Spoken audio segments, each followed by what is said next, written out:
Hi everyone, it's Von126 here for another World Trigger chapter review. This time, chapter 3, which was titled Yuma Kuga Part 2. I have to say that I was kind of disappointed with this chapter.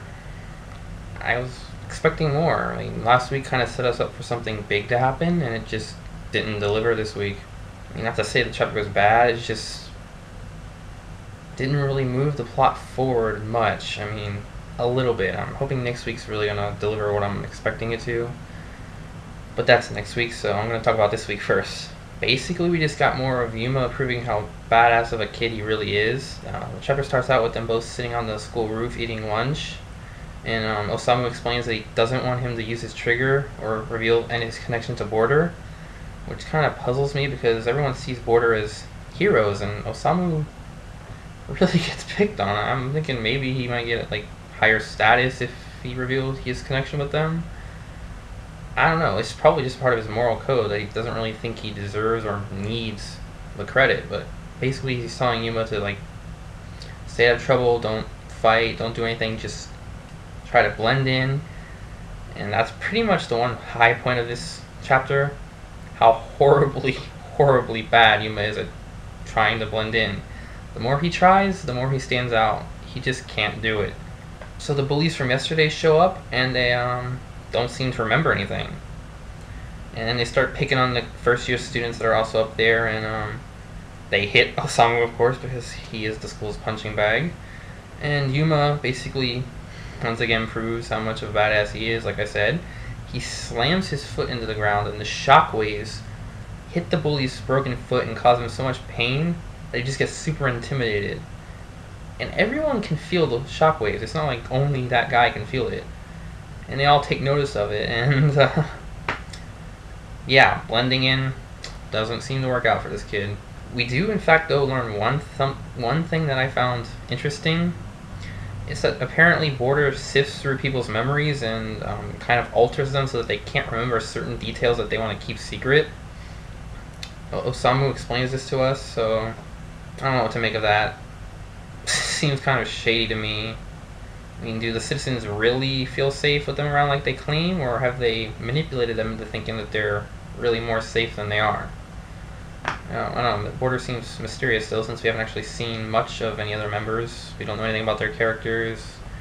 We haven't seen inside of the base, nothing, so can't really comment on that until we do. Basically, because he saves them, all the students want to talk to him, and so he tells us a bit about his past. Because they ask him where he comes from, and he's like, oh, well, someone kind of sticks up and he's like, oh, you wouldn't recognize it. And they're like, yeah, probably somewhere far away. But he's like, he does say that he grew up in a lot of places that were always at war. Like, he'd been to a lot of countries, but they were all at war. And Osamu seems to think this explains a bit about his character. I'm not so sure, though. I mean, he seems incredibly nonchalant about it, so for it to have actually affected him in such a way, I don't know. Again, we're gonna have to wait. It's just the really early stages of the series, so who knows. What I found strange was how calm the other people seem about the fact that monsters are attacking. Because we learned that approximately 1,500 people died on that first attack, and 400 are still missing to this day.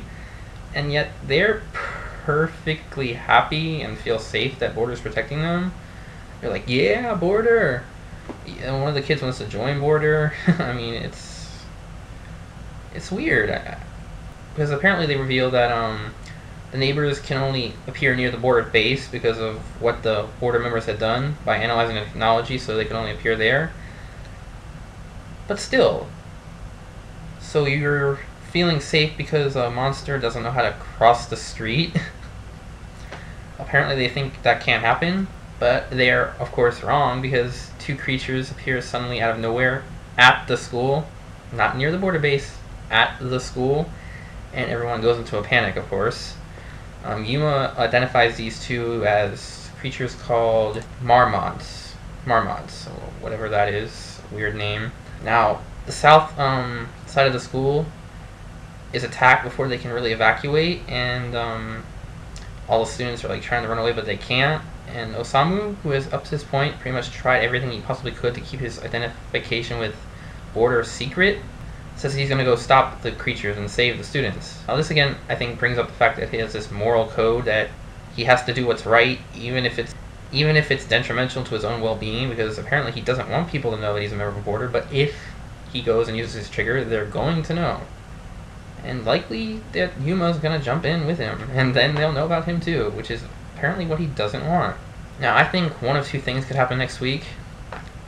One would possibly be that, of course, Osamu is going to jump in and use his trigger to try to stop the monsters, and Yuma is going to probably jump in too, because Osamu is a wimp and he can't handle it alone.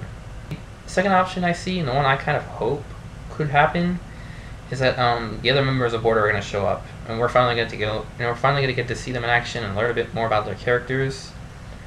I kind of hope the second one comes to be, because it's just been too long. I think it's dragging out too long. I think we really need to go ahead and see members of Border learn about their characters, because we have seen them a little bit here and there, but we don't know anything about their characters, and I think it's about time that happened. I'd really like to see that next week. So, but you feel free to comment. What do you think? Option 1, option 2, or neither? Do you have your own theory? Feel free to tell me. I'll discuss it with you. Anyway, that's pretty much all I have this week.